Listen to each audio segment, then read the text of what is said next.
आप बताओ हाथी को कैल्शियम कहां से मिलता है? हाथी की हड्डियां सबसे मजबूत हैं, हरे पत्तों से मिलता तो आप भी वहीं से ले लो ना। आयुर्वेदा में जब किताबें लिखी गई थी, आयुर्वेद लिखा गया था, वो कितने साल पहले लिखा गया था, अंदाजा है कुछ आपको? 2,5-3 हजार साल पहले। है। जी सर। तो 2,5-3 हजार साल पहले जो किताबें लिखी गई थी, तब देसी गाय हुआ करती थी, जी जी जी। और उस टाइम दिन भी बड़ा होता था, खेतों में हम काम करते थे, और चारा भी प्योर था, और गाय चरती थी, बांध के नहीं रखते थे। गाय तरह तरह की जड़ी बूटियां खाती थी, तो दूध अमृत था। अच्छा, दूध से भी ज्यादा अमृत दही है।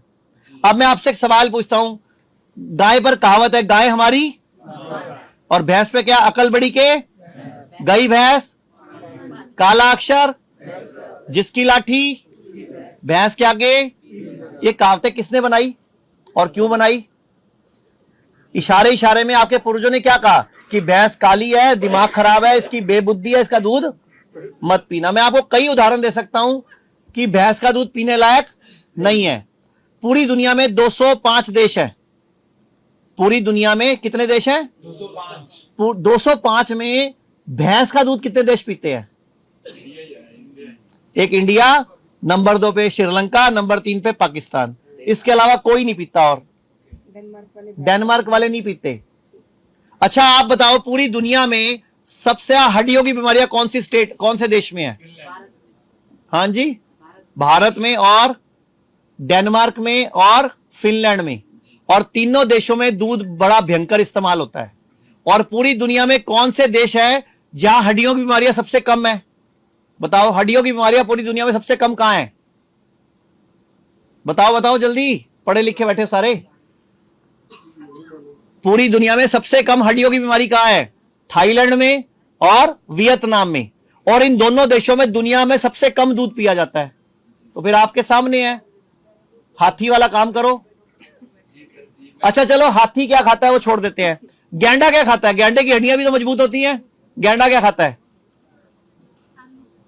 गैंडा क्या खाता है? पत्ते। अच्छा चलो, गाड़ी की शक्ति किसमें नापी जाती है? हॉर्स पावर में। घोड़ा क्या खाता है? चना खाता है। चना सिर्फ उसने आपके शादी वाले दिन फोटो खिंचाने के चक्कर में खाया था, वैसे जंगल में चना नहीं पड़ा। घोड़ा घास खाता है, चना सिर्फ वो घोड़ी, और वो घोड़ा नहीं होता, वो भी घोड़ी होती है एक्चुअल में। वो सिर्फ फोटो खिंचानी थी आपके घोड़ी वाले तोड़ने वाले दिन, अदरवाइज जंगल में चना नहीं पड़ा हुआ उसके लिए। घास खाता है वो भी। तो ये घास में ही सारा कुछ है। तो हमें अब क्या खाना चाहिए आज के बाद? घास, अगर स्वस्थ रहना तो। व्हीट ग्रास सुने ना? व्हीट ग्रास, व्हीट ग्रास क्या है? गेहूं की घास ही तो है। अच्छा, लेमन ग्रास क्या है? वो भी घास है। अच्छा, हमारे घरों में जब पूजा होती है, कौन सी घास पूजी जाती है? तो वो पी भी सकते हो, खा भी सकते हो। अच्छा, पूजा कर ली उसकी, लेकिन ये नहीं पता, अगर किसी को बुखार हो और उसको दूब घास उबाल के पिला दी जाए, 3 से 4 घंटे में बुखार उतर जाता है। आप करके देखो ना। गिलोय, गिलोय क्या है? गिलोय भी तो गली गली में उगी हुई है, वो भी एक तरह की घास ही है ना, अलग तरह की। वो भी गली गली में, वो जड़ी बूटी कितनी मशहूर है वो गिलोय। बुखार में कितनी इस्तेमाल होती है। गिलोय का काढ़ा पीते हैं लोग, गिलोय घनवटी खाते हैं, गिलोय का जूस पीते हैं। तो सारा कुछ हरी सब्जियों में ही है सर।